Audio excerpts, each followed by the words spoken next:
Good evening, Demon fans, and welcome back to the Demonland podcast. My name is Andy, and, well, if the season wasn't already over, and let's be honest, it probably was already well and truly cooked before the Queen's birthday match, well, now we are left to pick up the pieces, examine what went wrong, and determine the best way to fix our broken team.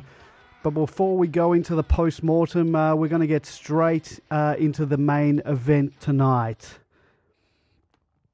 Our guest tonight became a cult hero of the Melbourne Football Club despite playing fewer than 100 games in a career that spanned 5 years from 1987 to 1991. His firebrand style matched his shock of red hair and endeared him to a generation of D's fans. We're talking about the one and only Strawbs, the great Stephen O'Dwyer. Welcome to the Demonland podcast, Strawbs.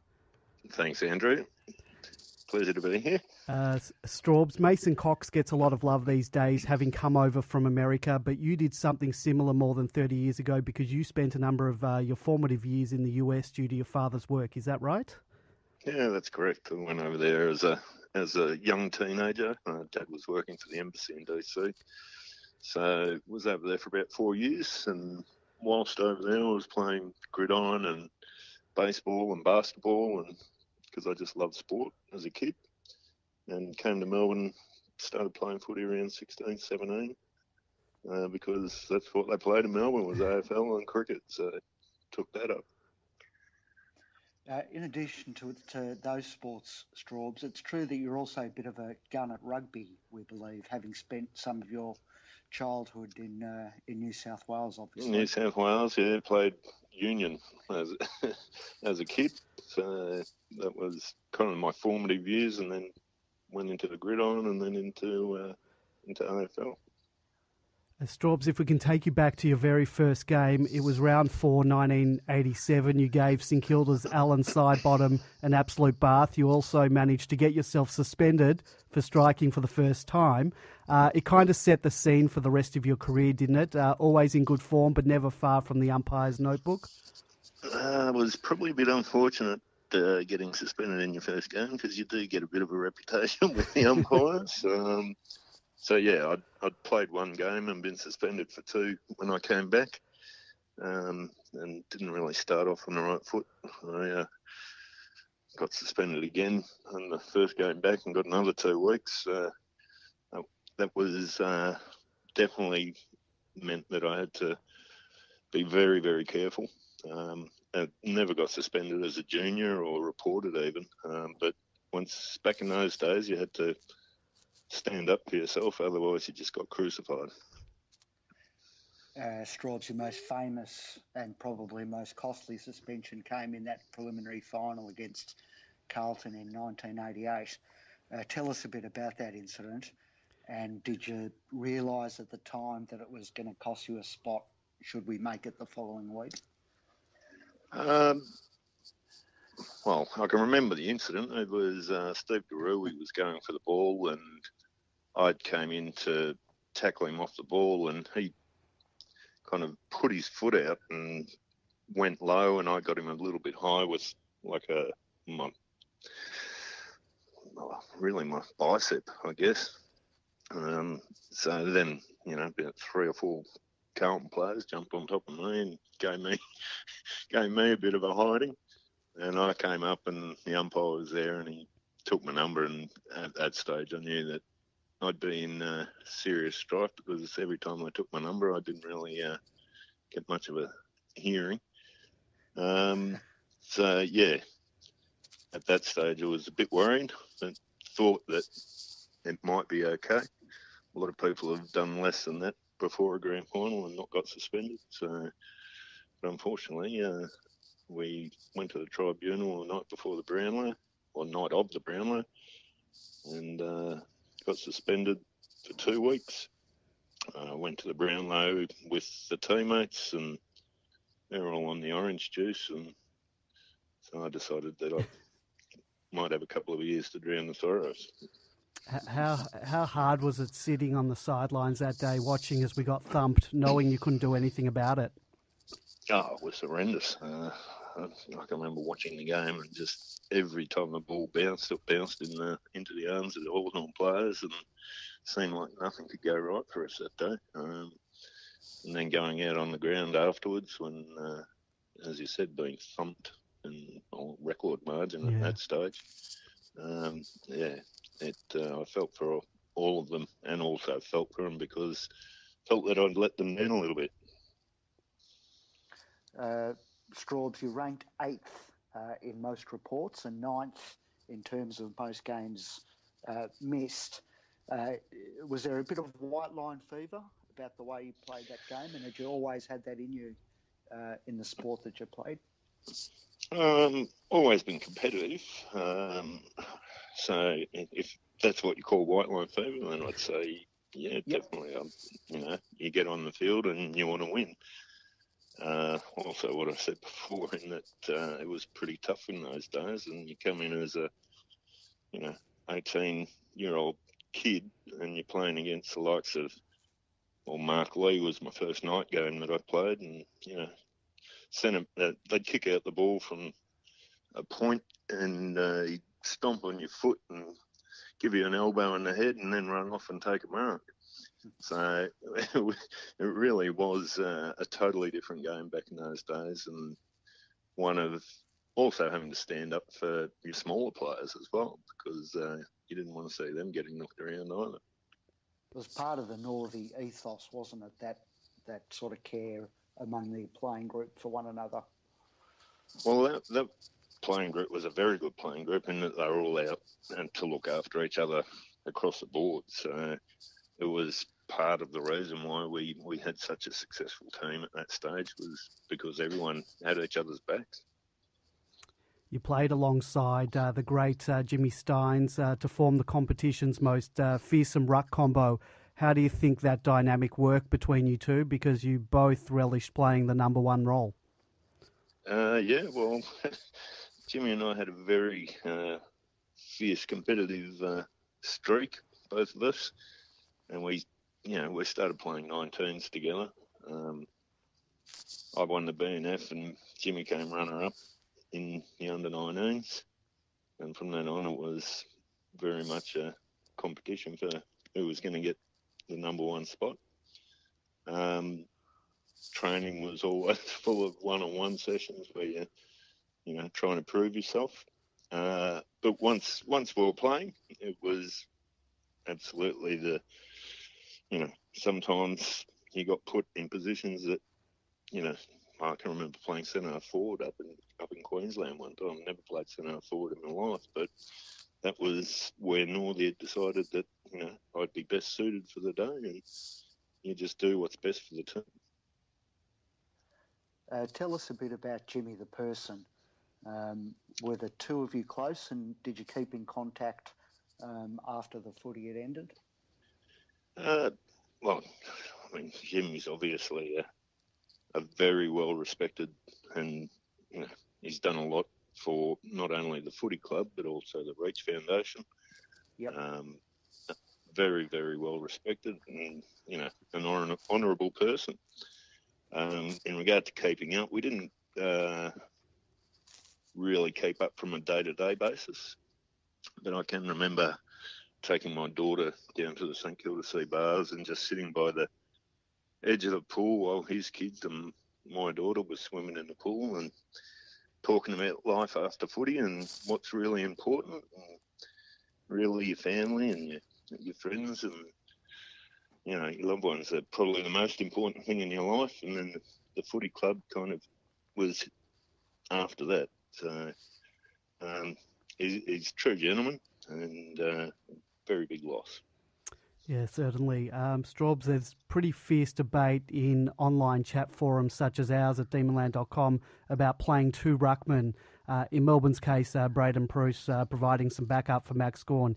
Is there still a place for two ruckmen in the modern game?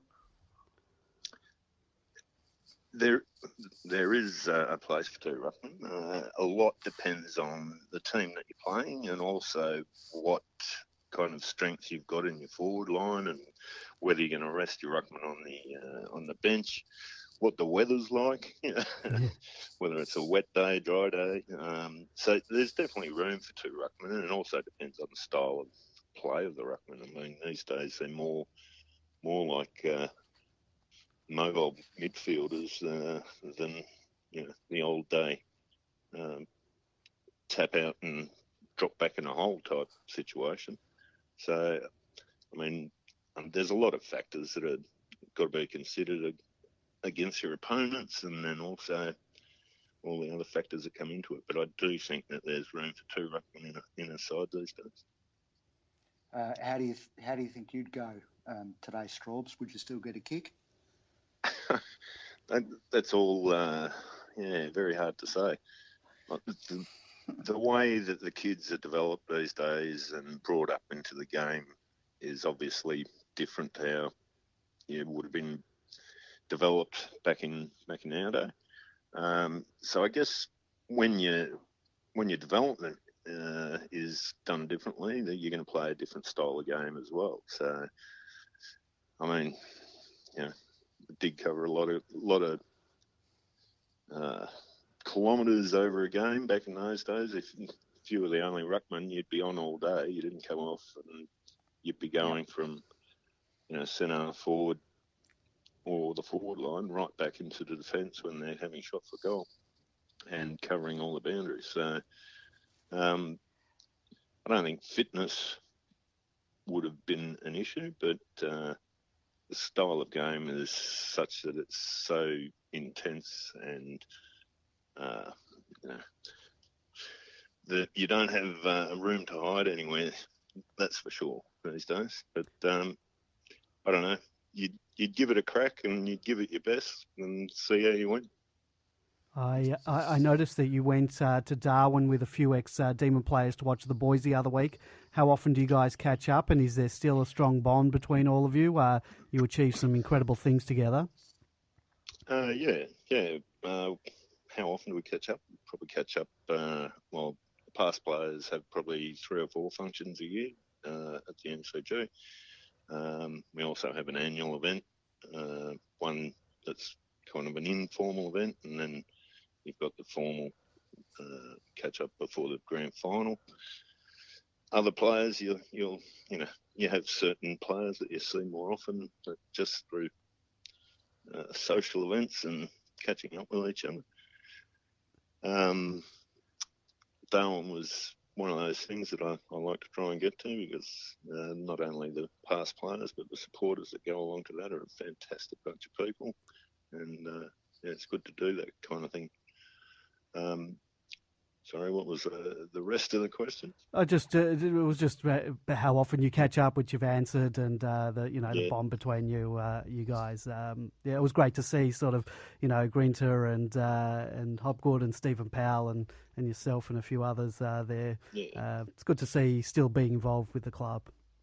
Well, the likes of Rod Grinter, he still does a hell of a lot around the club. He's the president of the Past Players Association. He's always working with the supporter groups now, and also he does a lot of work with Fight M&D, and so he's one of the guys that puts in so much work that it's and gets very little in return, as in recognition, but he'd be one that you absolutely tip your hat to.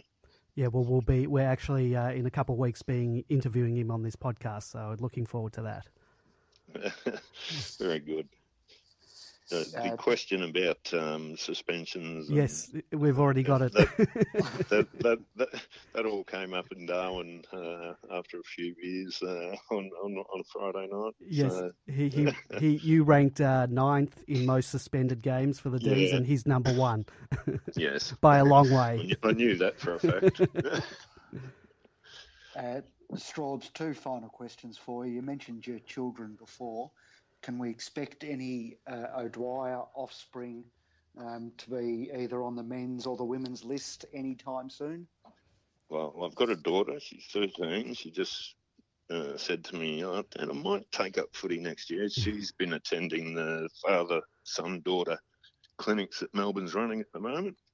Yep. So she's been to one of those. Got another one coming up in the school holidays. So that's a good program that Melbourne's put in place to try and foster that, development of past players' offspring, children, to, create an interest in not only football, but the footy club itself. Yep. So you never know. We'll see what happens. And just one last one for you. How often do you get to see the current team play, and what do we need to do to turn things around, do you think? Ooh. It's a loaded one. How often? Not often enough.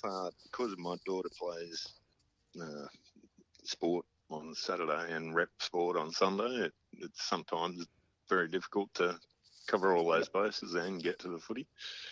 Been to a few games this year, but as I said, probably like to get to a few more. In regard to the current team, I think they've got the basis there.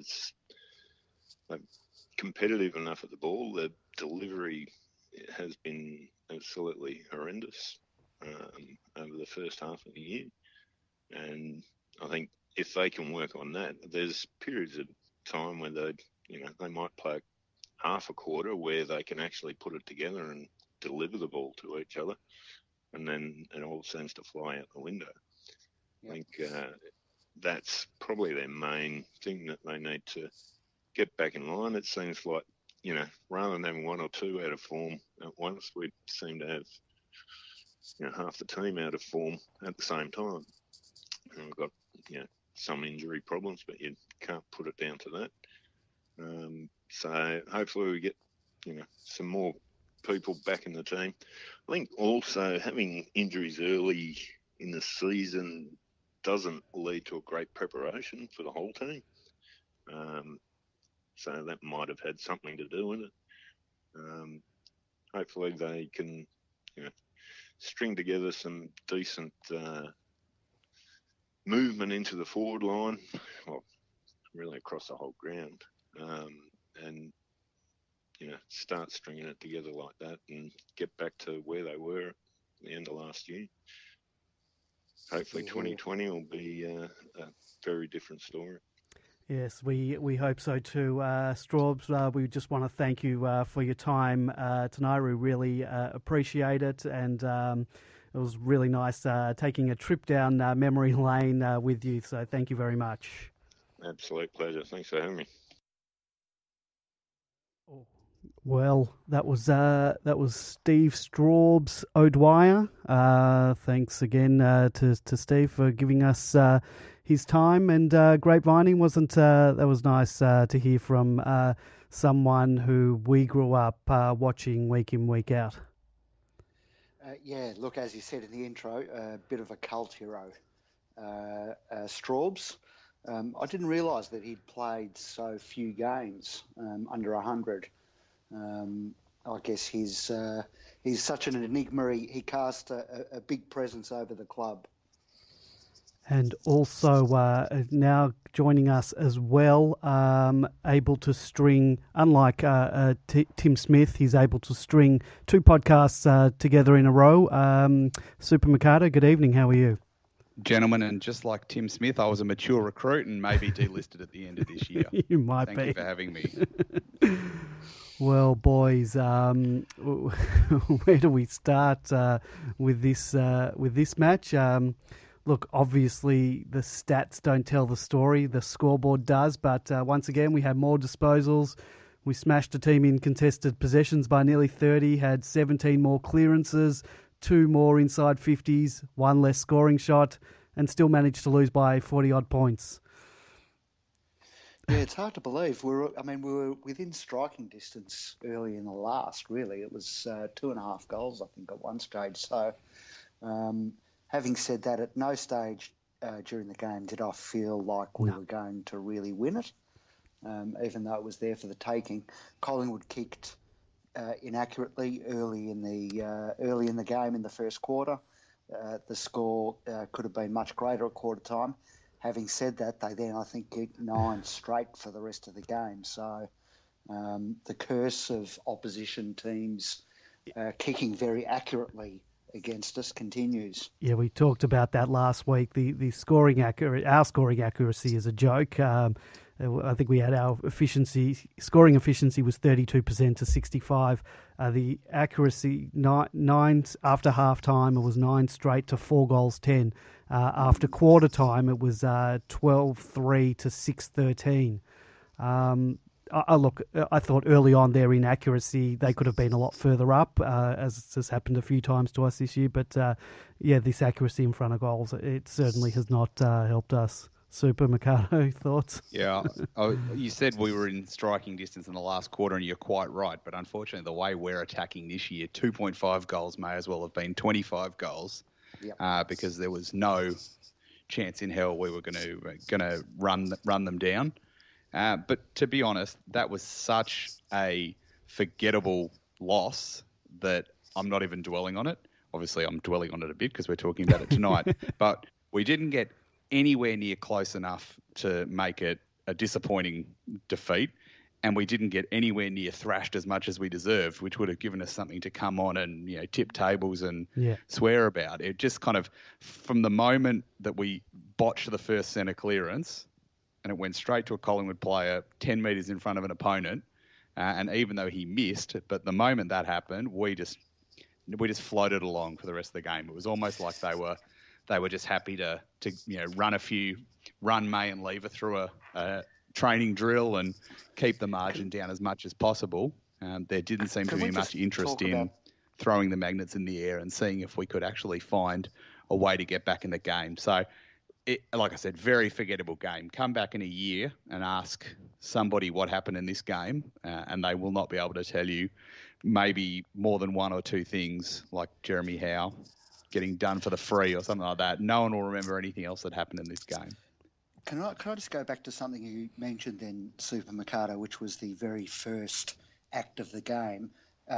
Clarry won the clearance. He had oodles of space, and he handballed to a stationary Max Gawn. And for me, that summed up the season. Oliver was at fault on that occasion, but they've all done it. They all do it. And I mean, as I say, it sums up the season. I can't for the life of me understand why it's going on the way it is. It's just like they want to make it someone else's problem. Well, and that probably looks like that. It's probably realistically, it's just the obsession with playing on at all counts, but it just ends up looking like just a desperation to take the ball away from me and send it anywhere, that it's not my issue anymore. Yeah, I just can't fathom that a player like Oliver, who was so aware of his time and space last year, seems to be so far off the boil with it this year, to not have that presence of mind to know when he has to give it off quickly and when he's got more time. I think it comes down to that game plan of that chaotic game plan that just doesn't seem to work for us, but they keep persisting with because it's not working. I mean, and a lot of people were critical of Clarry that he's too quick to give off his handball, doesn't realise that he has the space, but that handballing to stationary players, and it wasn't just him. We seem to handball to stationary players or players that are completely under the pump. When it's unnecessary, as you mentioned, the play on at all costs, where sometimes you don't have to play it. I'm not asking him to hold it and wait till every player is manned up, but it's not working for us.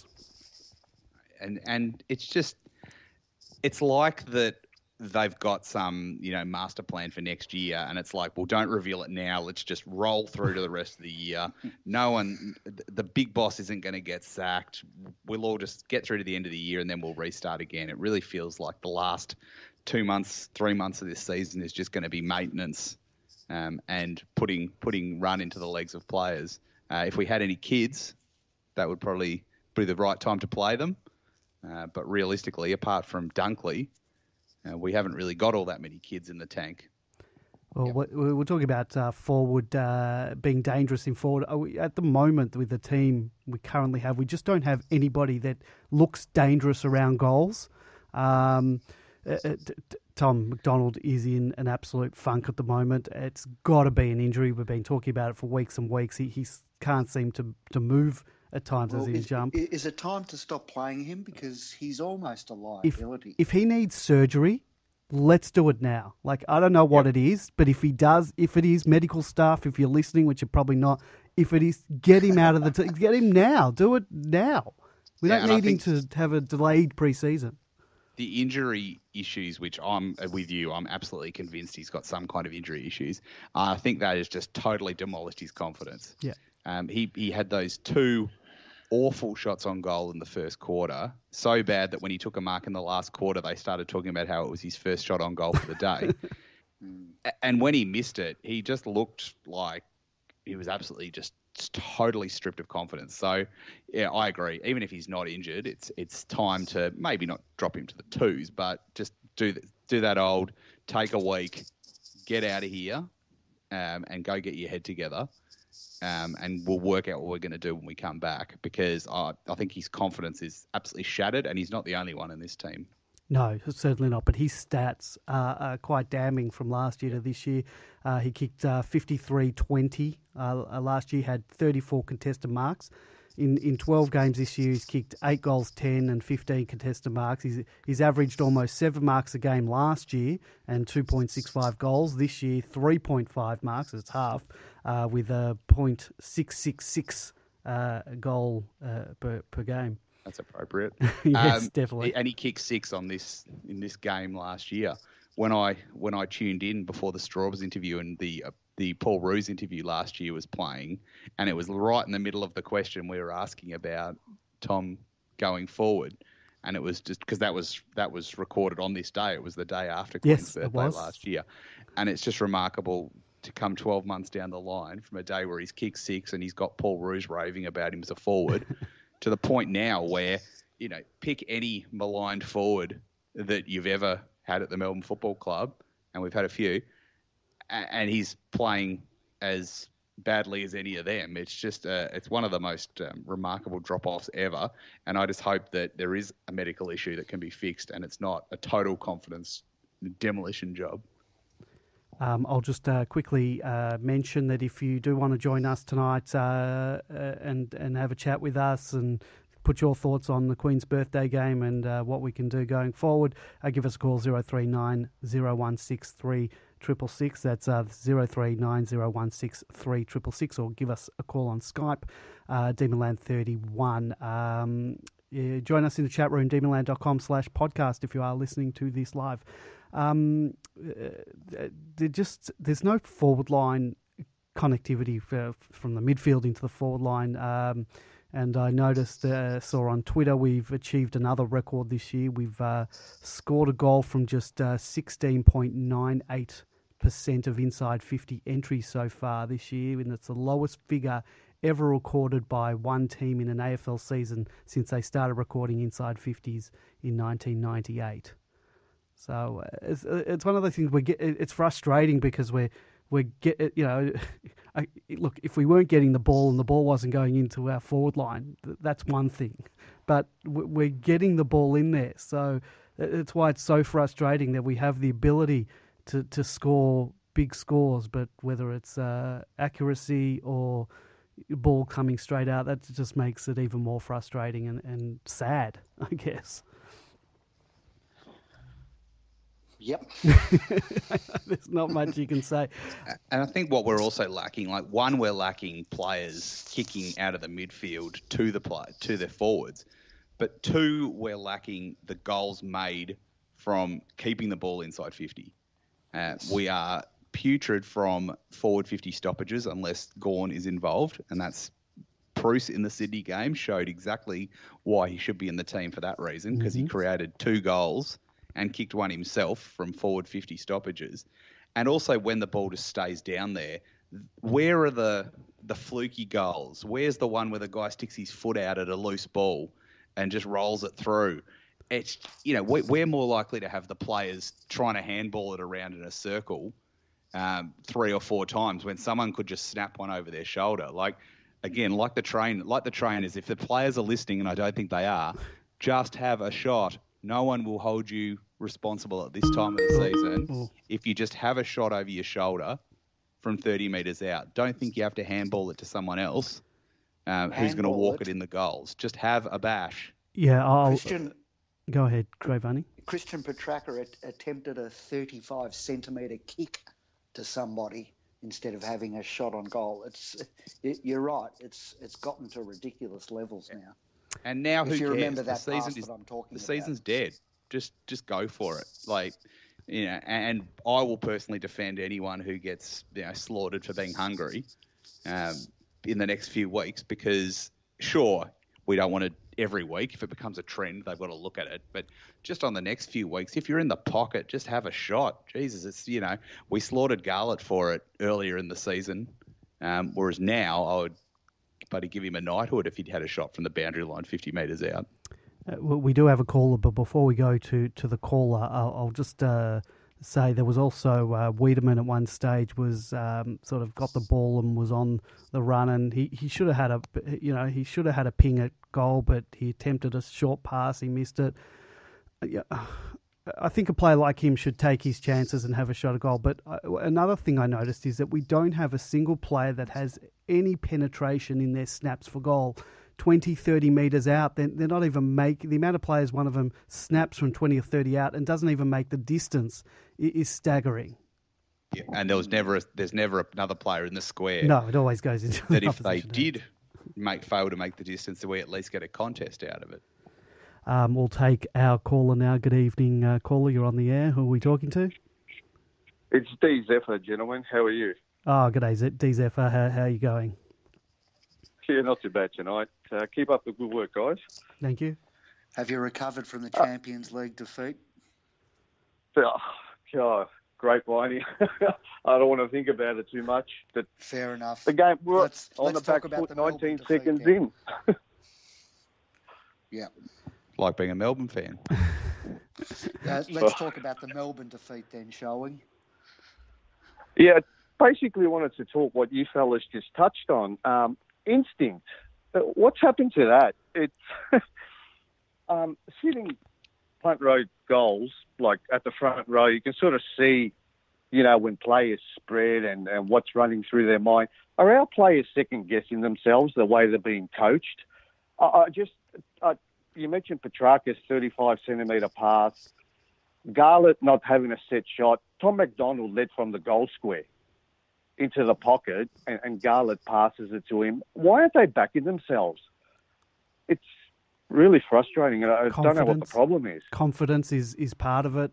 I think they're just bereft of any confidence at the moment, because that surely can't be the team rule, and if it is, something's got to change.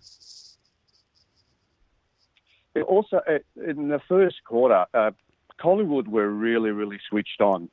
They attacked us early, and what I saw was their players just 100% commitment to get to the ball first, smother our kicks, tackle us. We lifted our work rate. Our work rate became better as the game went on, but Collingwood were just at us. And now, to those that have played footy, when an opponent run past you, your first instinct is to chase them. I saw, not that our players weren't chasing, but it looked like our players were directing fellow players down the field where they should be standing, rather than just chase the bloke. If you don't get him, you don't get him.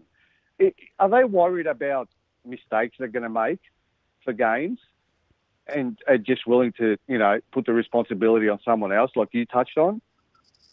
There's definitely a lot of finger-pointing going on. I don't mean it in an accusatory way, but I noticed that virtually at every stoppage, everyone's pointing in 10 different directions. Yeah, it's like I'm the same. I'm not having a go at them. Is that that's been drilled in them? And the players that are pointing are basically trying to lead the rest of the boys. Like I saw Stephen May. Do you remember that May? I think it was Pun Road. He was in the back pocket. He's passed it to Hall, who was in our defensive goal square. Then he kicked it on to Salem, and Salem turned the ball over, and they got a goal. Do you remember that incident? I think it might have been the third quarter. Yep. By any chance? Yeah. So after that goal was kicked, Stephen May approached Hall. Not to have a go at him, just told him, basically, before you kick it to Salem, make sure he has options further up the field. Because when the ball was kicked to Salem, Salem had no option on the northern stand wing. And he's just bombed it blindly, turnover goal. You know, you see these mistakes. Yeah. It's frustrating, I know. Yeah. It really was. And like you guys, I wasn't expecting to win the game at all throughout the game yesterday. But Tom McDonald missed that shot. I'm not saying we would have won, but 10 minutes to go would have brought us within, a couple of goals, I think. And the worst part, like all season, they took it right up the other end and just basically sealed the game. And the goal kicking, oh, goodness. Yeah. Yep, fair call. It's frustrating for sure. So, anything else, D Zephyr? Yeah, just quickly on Maxy. He absolutely destroyed Grundy, and I know in a couple of the forums, the threads, people are not complaining. People are posting that Maxy doesn't get the recognition he deserves. And I noticed in a couple of articles today, like he made the team of the week again, albeit against the sore Grundy. You know, and to read stuff like, well, look, but anyway. It was an amazing effort from Maxy. 34 disposals, and am I correct, Supermercado, that it's the most from D's Ruckman? Was that? No, Jim Stynes had 2 more. I think Jim Stynes had a 36 or a 38. And one other, and then Jeff White had 33. Right, yeah, and then 10 clearances, 33 hit-outs. It is a remarkable effort. Look, both Grundy and Gawn, they're going to both end up in the All-Australian team. I've got a feeling that they're going to put Grundy in the number 1 spot, probably because Collingwood's had a better year than us. Look, that didn't happen last year, but what happened in the corresponding game last year? I think Grundy had the honours in that one. Yep. I've got a feeling Grundy's going to get it, but Maxy has been colossal this year, especially in playing in the team he's played in. Great effort. Why is it that when we win the scent and clearances so convincingly as we seem to do yesterday, where are those goals that come straight out of the middle, a streaming Clayton Oliver or a streaming Hasn't happened James? This year. So has that happened? No. I'll tell you one time it happened. Start of the St Kilda game, straight on the chest of Braden Pruce. Well, that brings us back. Never seen again. Never picked again. That brings us to selection issues, and we won't talk about the selection for the next game. But are you perplexed? Why do you think Pruce isn't getting a game? Do you think it's maybe they think he doesn't have the tank to play? What is it? I've been screaming for it. I know Supermercado has.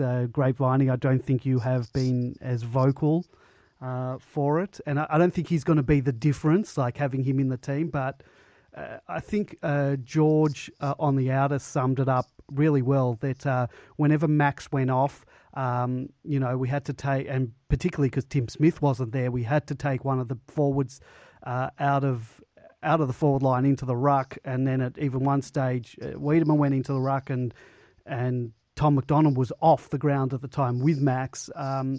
It left our forward line just desolate, basically. So we're sort of screaming out for that guy. I'd play him at the moment over Tommy Mack. Well, I just want to find out why we recruited him. I know exactly why. If Max Gawn went down with an injury. Yeah, and then he played one, and we did speak about how it was ludicrously hot, but he played one pre-season game and was almost dead by half-time. Yeah. So it's like, if he's not going to be able to play 4 quarters, then what's the point of having him as the backup for the guy who always plays 4 quarters? What I also want to know is, Tim Smith was a late withdrawal with the flu. When did they know that? When did the flu come on? Because if it didn't come on after 2 p.m. on Saturday... Why did we take Stretch and Wagner out of the Casey game and not take Bruce out of the Casey game? It had to have been to understand after. this, because then you got a tall forward going out, and all you could replace him with was a defender and a midfielder. What's the rules in terms of the holdover player? Can they play someone that played in the twos? I mean, I know it's probably not ideal considering they've played a full game of footy. I don't think so, because I know that happened about 10 years ago with a North Melbourne player that came straight out of the twos, straight to Etihad Stadium. And I think they've put the brakes on that. But look, I think after the Casey game, bad luck. Like, if something happens after that, then that's just bad luck for the team. But it's like last week with Salem. If he was kind of hit and miss, then why didn't we have a similar player in the tank ready to go? And it's the same thing again this time. And, there's probably a case to say we could do with one less tall forward. And not that it worked this time. But I just think that now, like, let's be realistic. The season is shot. I said this last week. It's even shotter now. Or let's find out if this guy's going to be any good. I don't know if he's going to be any good.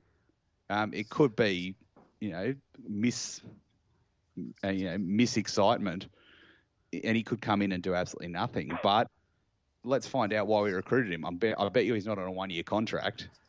So are we going to use him next year, or are we just going to sit him in the reserves all next year and run Max into the ground? I don't understand why he would not get a token game somewhere. Grapevine, you seem to want to say something. And why have any tall marking forwards at all if you're going to kick to Charlie Spargo on a lead? The amount of times that we kick to a small rather than the talls, it drives me crazy. Kicking to a contest to the smallest player on the ground. It's happened a few times. D. Zephyr, any thoughts on Big Prusy? Yeah, well, from the small sample we've seen, there's a bloke that's got a bit of instinct. Like his goal against the Swans, grab it out of the ruck, snap, goal.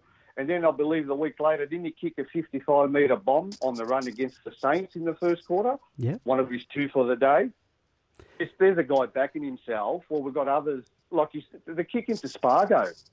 It's just, there's a player, I'll get rid of the ball, hopefully he marks it. I'd give him a go. I watched him 2 weeks ago against Werribee for Casey, and they predominantly used him in the ruck and forward. Now, the game that was televised the other day against, who did we play, Collingwood, I think he was in the ruck, went forward, and also they dropped him back for 2 of the quarters in patches. So his work rate looks like to be getting better. Like, just bite the bullet, give him a go, see what he produces. At least if he's got to fight 2 blokes, like Tom McDonald and Wiedemann, they'll be fighting all season, they might just, bump him out the way with his body and create some kind of clearance for the little fellas. It just amazes me how our forward line's so crowded compared to the opposition. Did you notice Stevenson starting on Frost in the first couple of bounces? Frost is quick, but before Frost got knocked out, Stevenson just burned him for pace. Kind of like we used Hunt out of the goal scorer a few times, from centre clear, from a centre bounce. I just love the big fella in there for the next few weeks and see what happens if it was up to me. Yeah, exactly. There's no harm now in giving it a go. And I think he also probably brings a bit of aggression and presence to the forward line as well. Whereas now there is absolutely nothing frightening in any way about anyone in our forward line. At least he's the chance of crashing a pack or, doing what he did in the pre-season game and just picking a Richmond player up and just throwing him on the ground. Just a bit of, a bit of aggression, a bit of oomph to that forward line. Because at the moment, it's terrible. It's, approaching 2013, 2014 levels of scoring. It's below 2015 by about 3 points a game. It's just, if they think they're just going to carry on like this and everything's suddenly going to come good at some point, I think they've lost the plot, because the forward line, apart from Melksham, is not where we're waiting to get players back. And I think he's absolutely vital. But at the same time, that's not going to help the overall scenario. Binman has just noted in the chat room that our kicking is frightening, and it is frighteningly bad, and it's incomprehensible. I'm not saying we were the most skilled team last year, but the drop-off in skill level between last year and this is just astonishing. Yeah, I have to agree. The disposal across the ball, whether it's by foot or hand, is woeful, and it's certainly even not helping us. Strawbs said it, yep. So, But is there something to be said for the over-reliance on contested ball being king for the last couple of years? It's like if you were playing a video game, like the slider on contested ball has just gone all the way to one end and everything else has been forgotten. And now the last couple of weeks, we've actually won the contested possession, but we lack, unfortunately, you can win contested possession until the cows come home, but if you don't score, everything else is wasted. So it's like they've just got this deep-seated obsession with contested ball, and last year we got away with it, and this year we're not getting away with it because we're not scoring. So there needs to be another focus on, the very important part of footy, which is kicking a score. We don't have as many injuries as we did have, but you mentioned Melksham, and I believe we are missing him. We're missing Vandenberg, but it looks like he's not back anytime soon. And I guess we're really missing Jetta as well, but also not back anytime soon. Now that Lever's back and starting to show, as he did as the game wore on, really good signs of getting back to good form. We can probably cover Nev better than we can Melksham at the moment. The Melksham loss really hurts. I don't think the back line's got anything to be, responsible for. They did a few NQR things here and there, and obviously May and Lever were pretty rusty. But, God, you could have Stephen Silvani and Chris Langford down there, and you're not going to defend 57 points every week. No. So I think they did a pretty good job given the ease the ball was coming in there with. And Lever and May, that was good signs for next year, I reckon. We hopefully are going to at least go into next year with a solid defence, but we're not going to go in with a defence that can defend kicking scores of 57, 60, 65 every week. No. They were such welcome additions, May and Lever. I'm looking forward to a long partnership between the two of them, and it also allows Hoare to have a little bit more freedom to intercept, or if Hoare is one of the ones tasked with an opponent, maybe Lever as that intercept mark. It's. I think our backline's in good shape, but I think we really, obviously, we're lacking form in the forward line and possibly another decent forward. Just on the defenders, how ironic was it that after we bought 4 defenders in and finally looked to have Nev aside, our first choice backline in, for the first time all year, it lasted 90 seconds before 2 of them cracked heads. And one of them was never seen again. That is such a Melbourne scenario. Yeah, I had that in my notes that I've just scribbled down in front of me. It's not the reason we lost, but we did lose a key forward before the game, and a key rebounding defender minutes into the game. And I don't think as well, Salem, who he collided with, I don't think was the same for the rest of the game, despite playing. And he's had a history of concussion, so he could be, and just recently as well. So we could be missing him. That's what I thought. I thought, look, no offence to Frost, but given that how many concussions Salem's had, and quite recently, I'm glad that if one of them, and obviously we wouldn't have played either of them if they'd both been total concussion cases, but I'm glad it wasn't the guy who's just had a concussion and come back from it and had that mystery week off last week with illness. I'm glad that he was the one that was judged able to play out the game. No more backpacks for Salem. No. I believe he's allowed to handle bricks under certain supervised conditions, but stay away from the open backpacks. Yeah, I agree. Or wear a helmet like everyone else in our list. We've got Brayshaw, and now Collar Jasney's got one as well. So we should get a bulk order on helmets. Yes. D Zephyr, you want to anything else you want to contribute? Before I if there's nothing else, but before I let you go as well, you mentioned you watched the Casey game. Any insight into that, particularly Dunkley? Dunkley, the first, what was it, against Werribee, his first game, that day wasn't suited for forwards at all. The disposal was horrendous again, and our entries were deplorable, really. But the one thing I noticed early in the game, he wasn't afraid to throw his body in. He laid 2 or 3 ripping tackles in the first quarter. So he's not scared, to attack the ball. But like I said, it wasn't a day for forwards. But you can sort of sense the way he moves and the way he reads the play, there might be a bright future there for young Kyle. So, and then followed up on the TV the other day. Bang, he got the reward because we used the ball much better. A few more senior players entered the fray. Lewis, A and B. So, this kid might surprise us all. Hopefully, it might be a bargain. Well, would you play him this year? I'll definitely play him this year. Yes, I'm not sure if he'd come in a fortnight against Freo, but I'd love to see him get a game before the end of the year, and I don't see why not. We've given Baker a go, and he's looked likely in his first 3 or 4 games. Yeah, I like him. Dunkley's sort of got the body that looks ready-made. That's what it looked like to me watching him live. He didn't look like a kid. So we might have snagged a beauty there, fellas. You never know. Who else? Because I didn't watch the game on TV the other day.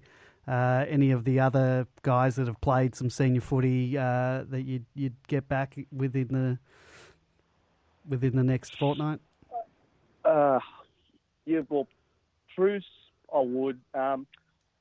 Alex Neil-Bullen did his A and B thing. He ran hard all day. He tackled. Put a lot of pressure on their half-back line. I thought Lewis was very good. Could we bring Lewis back in just for some leadership? I don't know. But the junior, I actually like the look of Chandler. I think his disposal is very, very good. Whether he gets a game this year, I don't know. Petty battled hard in defence. Who else was there? Kilty, I think he was used in the ruck and forward as well. Might have had a bit of a quiet game. Lockhart. James Jordan seems to get to the right spot. He gets to the ball a lot as well. But I guess they're, more your project players, him and Chandler. Wait a year or two. But as in terms of changes, I wouldn't have a clue to bring in. It depends which way they want to go. Yeah. They want to blood some kids. All right. Anyway. All right, D. Zephyr. I won't keep that. Thanks for your time, fellas. Much appreciated. Not a problem. Thanks for joining us. Cheers. That was Demon Land poster D. Zephyr. Thank you for joining us. Clarry brought up his 2000th possession. I always have trouble with that word. Interesting to see the breakup of kicks versus handballs with him of his 2,000 odd possessions. He's had 643 kicks and 1,370 handballs. And so he's the second fastest to rack up 2,000 disposals. Greg Williams 71 games, and Oliver was tied with Chris McDermott on 72 games to bring up that total. But their percentages are more. Diesel had more handballs than kicks, and actually Chris McDermott did as well, but not like Clarry's. It's starting to even up though this year. He's definitely kicking the ball more this year than he did last year. I almost think he, at times, and we've said this before, that his handballs are too quick for the players. They don't see it coming at times. Well, he's the perfectly suited person to just get rid of the ball game plan, because he often does sort of sixth sense moves where you wonder how the hell he even knew a player was there. But there's only so far you can get with that if everyone else is down in form. And look, I don't think he's been in great form the last couple of weeks. He had that one killer quarter last week. And admittedly, I've had him in my top 5 players both weeks, but I think that's been more due to lack of competition than anything else. It just seems that, he's just been dragged down along with everyone else at the moment. There's not many players we've got, really, apart from potentially Max and Harms, who are in really good form or anything approaching it at the moment. Well, I'll ask you. I'm assuming I probably know the answer to this question. You've got your Player of the Year on your blog. who I'm assuming it's a one horse race. Same with the Demon Land Player of the Year. I've got Max out by 14 votes on Harms and Oliver now. So that's on a 5-4-3-2-1 system. That's almost 3 full best on grounds that the other guys will need to make up. So it's taken, I think this is the 16th year of this award. This will be the first time it's ever been won by a ruckman if he holds on. So Max didn't win it last year? No, it was Oliver, I think. But yeah. you'd think I'd know that off the top of my head. But well, in the Demon Land Player of the Year, Max he's almost got a 40 lead with a 6-5-4-3-2-1 thing. But we also have three people giving those randomly selected each week, giving those votes. But he's out by 40, and I can't see him losing that. It was Oliver over Gorn by 13 last year in the final tally. Another milestone brought up, and not a happy milestone brought up, was Nathan Jones cracking the ton of most losses at a single ground. He's brought up 100 losses at the MCG. Yeah, probably slightly unfair to him considering only one team played there till 1965 and only 2 teams played there till the 80s. But still, I think the one to keep an eye on is the all-time most losses, full stop. And that is? Cade Simpson is currently 8 behind Kevin Murray. Yeah. And Nathan Jones is currently 21 behind Kevin Murray.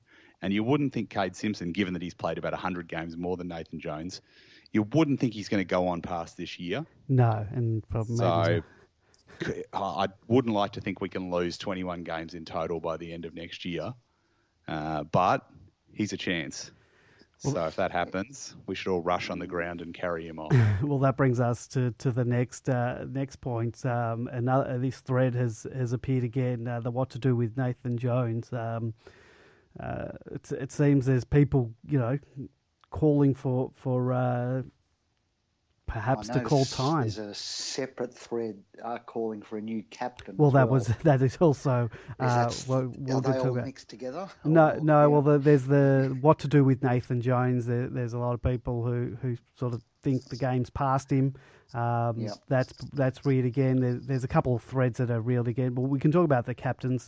Would you go for new captains next year, boys? I'm playing devil's advocate here. Do we go for someone like Max straight out, or do we keep the 2 we got now? I'd be very surprised if Jones is captain again next year. Assuming he plays on another year, I reckon he will likely put his hand up and pass it on, whether it's Jack on his own or they appoint another co-captain, not sure. And I think it's really the question is, apart from Max, who else would you have? No, I think if someone single is going to get it or join Jack Viney, it's going to be Max. There's no one else. I don't think. I think you could maybe add some people to the leadership group, perhaps a lever, but I don't think anyone's going to take captaincy ahead of, say, Jack Viney, Max, or Nathan Jones if he does. Because I remember Nathan Jones did say in an interview he'll always put his hand up for a captain. I don't know if, unless he sees the writing on the wall that he might not be, unless he's told that he might not be getting gifted, not that he gets gifted games, but if he's in a Jordan Lewis situation next year, he might step aside, but... Yeah, I can't say. I've got a question for Super Mikado. Is it not true that Greg Healy was once dropped while he was captain? I'm not sure. I know he captained our award-winning 1993 Reserves Premiership team. Yeah, I'm not sure about that, but I know Brad Green had to be the substitute once when he was the captain. That was a pretty sad moment, having to run through the banner in a green vest. Did they have to run? Slowed down at the last minute so someone else would go through before him. Did they have to run on the ground with a green vest even to start the game? I don't know why, but they had him go through the banner. Wow. I don't know if they had to, but they did, and he sort of just slowed down a bit at the end and just let everyone else go through. That was against Richmond post 186. Wow. But yeah, I'm not sure about Healy. I haven't heard that before, but it's not to say it didn't happen. There was one name I was forgetting when I was saying you couldn't have anyone else as the captain, Nev. Now, I'm not saying he should be, but just as far as elder statesmen go, he's one I wasn't thinking about. So the leadership group this year is actually, it's only 4 people. Yep. It's only Jones, Viney, Gorman and Jetta, which I still think is a good thing despite what's happened. You don't want to be like that situation a few years ago when we had about 10 players. We had a quarter of the list was in the leadership group. But I would be interested to see if they do just add a couple more after this on top of these guys, knowing that Jones's time is coming up and Jetta's time is on the, he's getting towards coming up.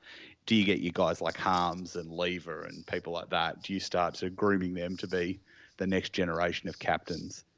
Yeah. Obviously, Viney on reputation and effort and presence is someone who's up there in that conversation. But on performance this year, you wouldn't say that, I'd rather he concentrates on getting his game right than having the captaincy dumped on him as well. At least on his own. Potentially sharing with someone, but certainly not on his own. Another thread that reared its ugly head again was the "Is Goodwin the right guy?" thread. Lot of people on Demon Land and I've seen on online on social media not happy with Goody. People don't think our game plan is up to it. I can't see them doing anything yet. Next year would have to be a pretty dark and dirty year again before he gets the chop. Yeah. It's ridiculous to even think about it happening. As you say, next year would have to be right off the rails for something to happen even then. But, I think when you look at the bigger picture of some of the circumstances that we know are responsible for the situation that we're in with the pre-season and the injuries, he's still got a lot of credit, Goodwin. So, the coach is always going to be a lightning rod for supporter frustration. And most of what you see online is nothing more than that. And I don't think he should be immune from criticism. Like, I would like to actually see journos going a bit harder on him. It seems that he gets a pretty easy run. But at the same time, if he's not the right guy, nothing's going to happen this year. I think that some people live in a fantasy land where, last week we talked about the finances of why we're unfortunately tied to having to play these games in Darwin. Now people want to knife a coach 3 years early and pay him out as well. And then presumably they want to go out and give $20 million to Alistair Clarkson to become coach as well. Unfortunately, that's not how it works. And personally, I'm very happy to let it roll into next year and see what they do with the assistants, see what they do with the support staff, your McCartneys, your Jenningses, people like that. What do they do there? If they just re-sign all the assistants, I might tip a table over. But if they do like Richmond 2016 and back the coach in, which in this case they don't have any real choice in because they've got a contract with him for 4 years, back the coach in and work on getting the cattle around him that helps him do the best job.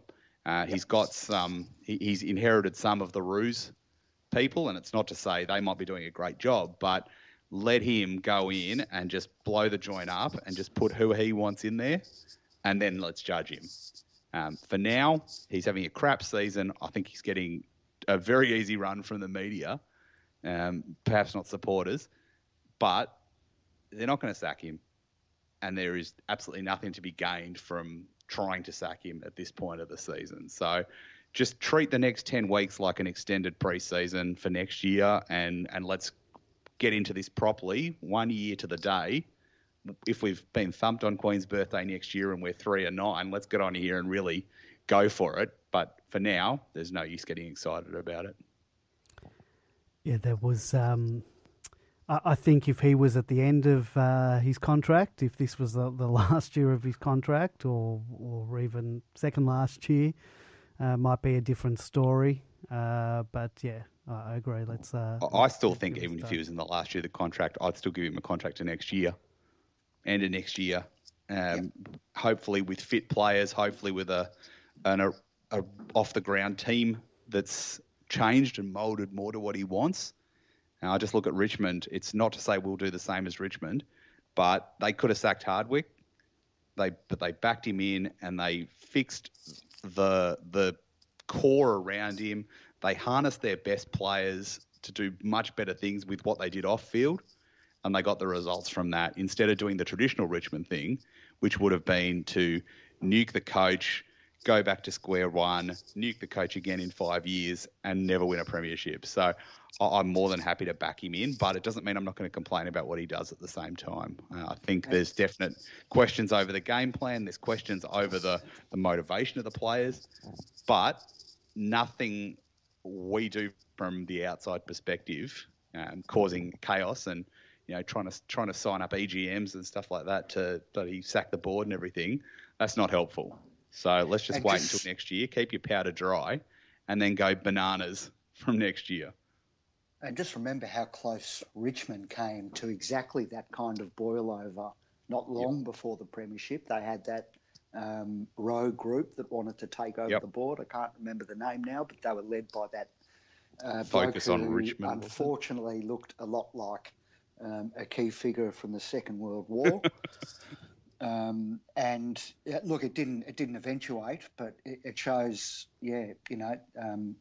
that was pretty close to the year that they ended up triumphing in. Yep. Yeah, and after we beat them on Anzac Day Eve the year before, I remember I was almost in tears on the train, of laughter, listening to their fans ring up the much loved and sadly missed Finey's final siren, and going off chops about, I'm cutting up my membership, I'm never going back, sack if the coach doesn't get sacked and all that. And, sometimes that's not going to come off. Backing the coach is not going to work. But even Collingwood, they didn't have that because there was almost like an obsession with looking after Buckley because of who he was, apart from one of my mates who's a Collingwood fan that absolutely hated his guts as coach. But they stuck with the program, and eventually they've come out of last year a strong team still. Whereas we've come out of last year, we got one game less in the season than them, and we've just free fallen. I don't think it's worth throwing the baby out with the bathwater yet. I think wait till next year and start doing judgments then. Yep, agree. I don't know whether we need to look at changes for next week just yet, because there is no next week, but the week after. A lot of people saying Jeff Garlett should never play for the Melbourne Football Club again, and I want to know who's in what camp on this podcast. Look, it's a tough one. I was a big fan of Garlett when we got him, and his first year, I think when he kicked 40-odd goals for us.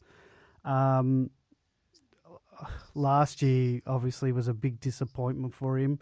I think this year, despite the fact that he's on 2 occasions kicked 3 goals. He kicked, I think, 1 the other day, but all of them have been over the top handballs, and that's all right if he does that every week and that's his role. But some of his not tackling, not chasing, some of his efforts I don't love, and I think won't quite say he'll never get a game, but obviously I think he's out of contract at the end of the year, and if he continues to play the way he's been playing, and look, if he kicks 3 goals every game for the rest of the year, all right, I don't know. I still don't think they'll give him another contract, and I'd actually like to see them play Lockhart to play. I'll give this Kyle Dunkley a go. I think he's not long for this club. Yeah, I agree with that. Look, in my first draft of changes for this week, I kept him in and then I got excited and put Kyle Dunkley in instead and booted him out. But, the old should never play a game again sort of implies that you not only drop them, but you drop them, empty their locker and order them a taxi. I think we can let the man get through to the end of the year with a bit more dignity than that. But at the same time, it might be just a case of saying, you're not getting a game for the rest of the year. You decide what to do. Do you want to be like Vince and just, play it out at Casey, go for a flag? Obviously, he's a player who's hasn't played in a flag certainly since he's been in Victoria. Might not mean anything to him. He might not care less, but give him that option and say, look, you might get a game later in the year, but it's unlikely. You choose what you want to do, because I would much rather Dunkley, Lockhart, maybe not Spargo as much, but give the other blokes a go. Chandler, is it Chandler the forward or? Chandler's the forward and Jordan's the defender. Yeah. Give them all a game first. But I don't think we need to be massively disrespectful to him at the same time. It's like Lewis. I have not been a fan of Lewis at all this season. But I think you've got to manage these exits rather than just taking people outside and shooting them. Yeah, no, I take that back. It probably did come across a little bit harshly, and I do acknowledge his efforts probably up until the midway point of last year is when it started to turn for him, because he actually started last season in pretty good form from memory, but as Bin Man has noted, he doesn't like the contest particularly much at the moment, and it's very noticeable. Yeah, and as we discussed last week, it's do you want to set the standard amongst the group, or do you want to just buy a couple of goals every week? Like that goal he kicked, the only goal of the first quarter, that was a really good move. The genesis of that was the great kick by Petrarca, I thought. It really kicked to his advantage. But does that pay off the contests that don't get made? I don't think it does. I would like to see Hunt has got the speed. Potentially Hunt's the guy standing down there in the forward line.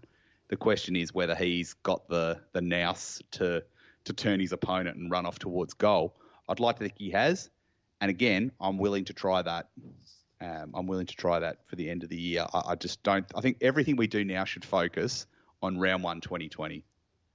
Yeah.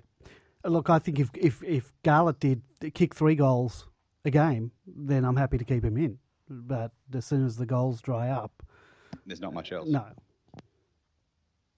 So and that's what you got to do. You got to have you got to either do goals or something else. And there's been a couple of games this year where McDonald hasn't kicked goals, but he has been good around the ball, whereas this week there was no goals and he pretty much couldn't get near the ball either. So if you're going to be a forward, you've got to have a secondary thing that you can do. Otherwise, you're just taking up space. Yeah. I thought the club, what they did with Brad Green and his boys was really nice. Nice little touch. Brad on social media seemed to be really touched by it, and the kids seemed to really love it. So I thought that was a good thing for the club to do. Absolutely. Yeah, sad occasion. Really, really sad. Yeah, it was good to see the smile on the kids' faces and on Brad. The kids got a kick out of it. So, yep. Good to see also a lot of Brad's former teammates and, of course, his former coach, the great Neil Danaher, all attended the funeral too. So good to see the club getting around him at this time. And speaking of Neil Danaher, I just am absolutely in awe with the guy. I love all the videos we saw in the lead up to the big freeze. It's just fantastic. You just can't imagine what he's going through, and it's great that they've raised so much money and awareness, and it's a really great thing that they're doing with the big freeze, and I really hope that we continue on with this in the next couple of years and as well into the future. No matter what sort of ends up happening with Neil and the beast that he's going through. So, yeah. And he's a new grandfather too, so that's good news. Yeah, it was. congratulations. Do you think there should have been the lineup of the big freeze, the slide thing? Should have been an ex-Demon, I thought, in there, considering obviously not a big deal in the scheme of things. But I thought there should have been. We should have gotten someone to cheer on down the slide. The whole slide thing felt a bit flat as attack this year, I must say. Like, I don't know if it's just sort of been played out. Like, obviously, it's a good cause, so certainly not knocking it. But if it wasn't for I thought Nick Rewalt, the Freddie Mercury gimmick, that was best on ground. Yeah, but apart from great, that, it was kind of, how many times can we see people go down a slide? We need to have them do something else. We need to bring back Hogan's Heroes and have them take speckies on Russell Robertson. But it's all for the good cause. So certainly not knocking the cause, but it just felt like the crowd, maybe because it was the Pies home crowd, and we'll pin it on them. Let's talk about just didn't seem too excited. Did you feel you were all at the game this week? Did you feel like we were in enemy territory, perhaps being even interstate? We were severely outnumbered. Very few Demons around me up in the top deck of the Northern, and walking in and out of the ground. Well, I left a little bit early, I've got to admit, so plenty of Demon fans on the way out, but not many on the way in, certainly. And I think, just going quickly back to the slide, I think that's part of the reason it lacks the energy, is because it has to happen so early. It's done to a stadium that's sort of, barely a quarter full, so it's up against it on that front too, I think.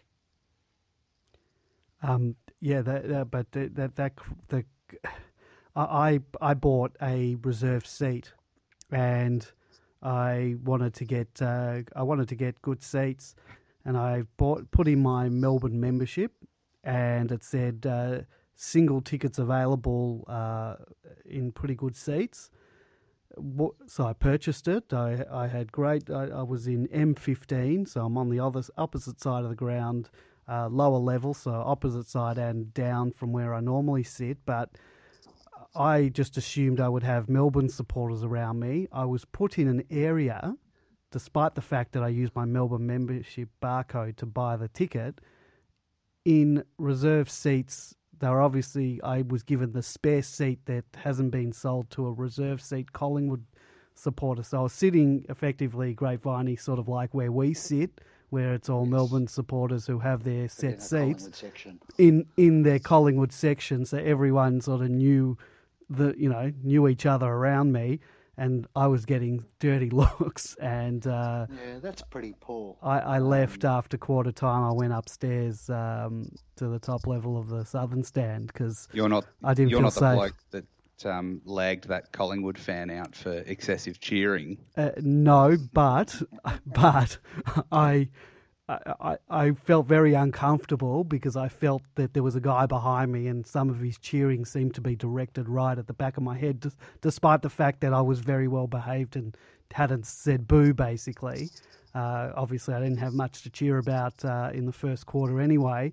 And I felt uncomfortable, but I don't think I would dob anyone in, because then I would feel really like the old neighbour next door to the kids having a party type of thing. But it's a weird situation, because being a Collingwood home game, they had a lot of reserved areas, and I know that certainly on the top level of the northern stand, the public couldn't sit closer than row S, I think it was. Yeah, the front. So they never can. That's reserved seats anyway. We're all Collingwood. It's like that all the way around the ground.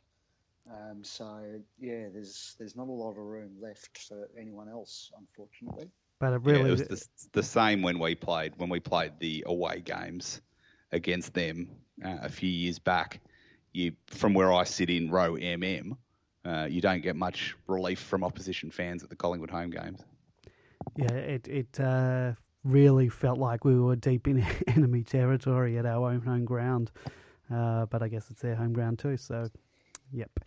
The good news is now that we've delivered 2 rubbish performances in blockbusters consecutively this year, we probably won't get any next year. They'll probably kick us out and replace us with Carlton or something. Yeah, well, obviously we'll get we should get the Anzac Eve, we should get Queen's birthday again, but I doubt we're going to have. We'll get one Friday night, I'd say, and that's the best. We'd be lucky not to get 21 Friday mornings at 11 a.m. the way we've been playing this year. We might Channel just get 7 executives would hate us. Yeah, we haven't I've always delivered. said North should play on a Tuesday afternoon just down at a local oval somewhere, and no one would notice the difference. Well, I'll tell you what, much prefer North's. They've won a few more games than us this year, but yeah. We'll be back. Yeah. All right. Anything else, boys, before we head off for our bye week? Can I just say to fans, you can do whatever you like at the football within reason, but don't be a wanker and boo Jesse Hogan. I'm not for booing at the best of times, but he didn't leave us. Correct. Yeah, I can't imagine anyone booing Jesse. When a player because there's people who are just ruthlessly believe that any player who's ruthlessly left. Stupid. Yeah, because I remember I had this punch on Twitter with a bloke once when Carlton played Collingwood and they were booing Dale Thomas. And it was like, in 10 years' time, you will be crawling on your hands and feet at a premiership reunion to bow to him for winning you a flag. And now, in the twilight of his career, he hasn't done anything. He's just playing for the opposition team and you're booing him. Are you mental? And it's like, no, that's just what you do. You just boo players when they leave your team. And it's like, I can't handle those people. Now, if he goes and does a Tony Lockett, Peter Caven style shirt front on Marty Hoare or something, fair enough. Yeah. But I can't. I guarantee you someone will, but probably the saving grace will be there will be no one there, so you won't hear it. Or you might hear it. It might be one bloke and the whole stadium will be able to hear it. We could hear in the GWS game. We could hear the umpires from where we were, so it's not crazy. I remember going to Melbourne under-19s matches with you, Andy, and Whispering Jack in the, what would have been early and mid-'80s. And certainly it didn't matter where you were in the ground, you could hear Slug Jordan from inside the coach's box, that's for sure. Voice ringing around the stadium. The days of the under-19s, bring them back. We had a good team going around in the thirds then too. They're the ones that graduated into finalists eventually. It was interesting to hear Strawbs talk about him and Jimmy competing in the under-19s, being very competitive with each other all the way back then. I didn't realise... I sort of knew Jimmy sort of came through there, but I didn't realise Strawbs did as well. So, that was good to hear. Just some housekeeping. Next week we will be having a show because we're going to be interviewing former captain David Neitz on the show. So I'm looking forward to that. Former captain, Hall of Famer. He's our leading game, isn't he? Yep. And leading goal scorer. And next most losses on the MCG. Yeah, I was looking at that list before. He's 80 or something. Maybe we won't ask him about that one. No. We won't bring that one up. And then the following week we'll be interviewing Rod Grinter, who does have a record, a huge lead in most suspensions, and I don't think anyone will ever catch up to him. Because you'd think they'd be booted out of the AFL these days with a record like that. While we're talking about being booted out of the AFL, we mentioned last week about the people ejected. Do you think it's getting a bit ridiculous what people are getting kicked out of stadiums for? Do you think they're being a little bit too precious? Can I just say, I hate Matt Nichols with a passion. Yep. And I can't. It was either the Geelong or the Hawthorn final. He officiated in last year and destroyed us. So I've got no love for him. But there seems to be a bit of debate about what was said to him. And in my eyes, one of those words is fine and the other's not. So if it was called a flog, I really don't think that it's an issue to call an umpire a flog. And Do you think be allowed general terms of abuse like that? If it was the homophobic... Oh, I was going to mention, was that was the other word something that yes. Okay. So some without saying it. Some who were standing near that supporter said that he quite clearly said a homophobic word rather than flog, in which case he's getting what he deserves. Yeah, I guess so. Yeah, go ahead, Super. I was going to say, I think it's the context as well. If it's again, yes, if it trips the line into legitimately offensive stuff, that's different no matter where you are. But there's a big difference to the guy sitting 20 rows back and just going, yes, to flog, and yelling something out, to the people who are hanging over the fence, hanging over the railings. Now, the picture of him is he's basically standing on top of where the umpire's walking out. Yeah. I'd love to see the whole thing just to know. But to me, that's the difference.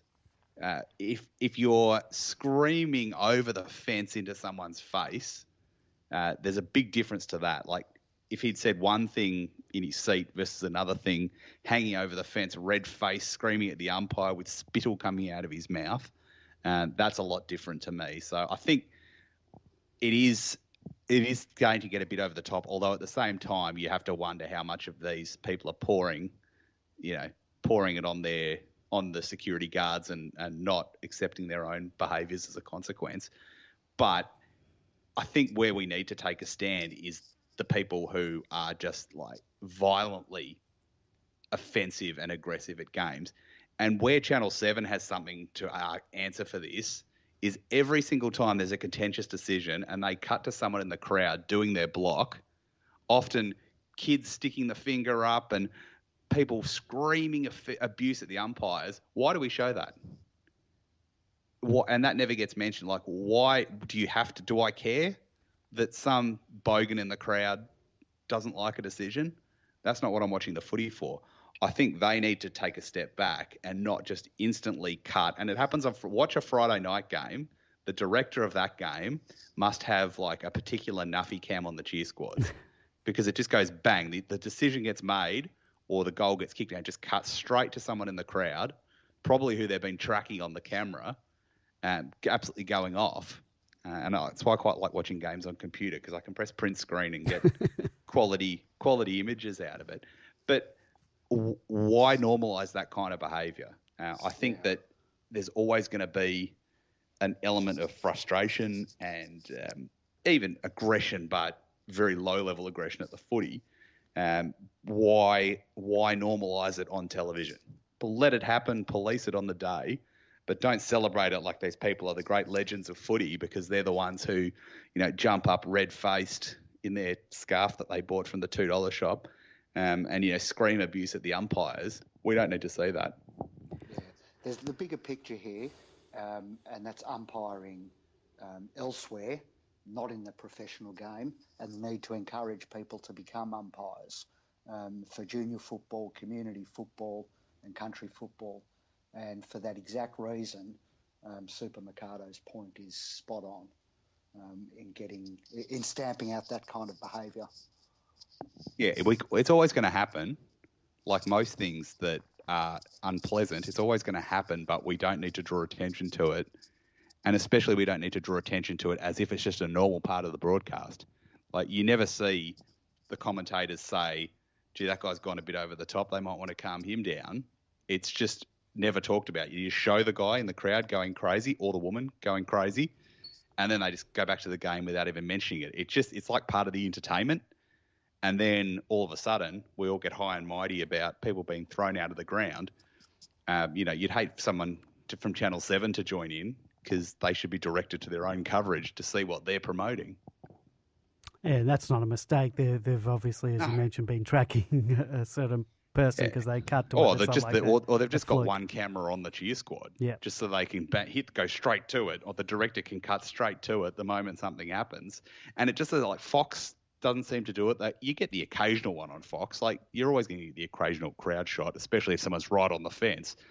But it's Channel 7 are the ones that even when the ball's gone in at the other end, they'll cut to to the opposite end of the ground to get a shot of someone doing their block in the G that's squad. because It's cynical. That's because they got more cameras in action. They got that spare camera that can just track the crowd. Yeah, I mean, then the Fox. gosh, surely there's a better use for your spare camera in, giving us behind the goals vision or something, giving us some actual tactical analysis rather than just showing someone making an idiot of themselves.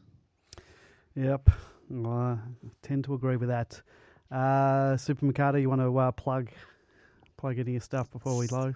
Speaking of making an idiot of yourself, we've got a new post up on demonblog.com today about yesterday's game.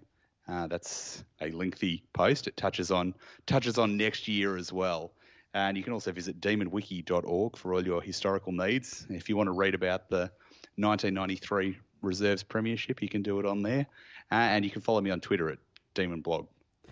I went to. I was trying to find some photos of Strawbs, and you only had one on your website. Quite a low quality headshot of him. There's not many photos of Strawbs on the internet. It's only a couple. I'll have to look through the gallery. I'm sure there's got to be a couple more. I was also looking for. I've actually got 11 images of him. Oh, you do? I couldn't. 11 live images. Yep, but there's only one on the actual profile.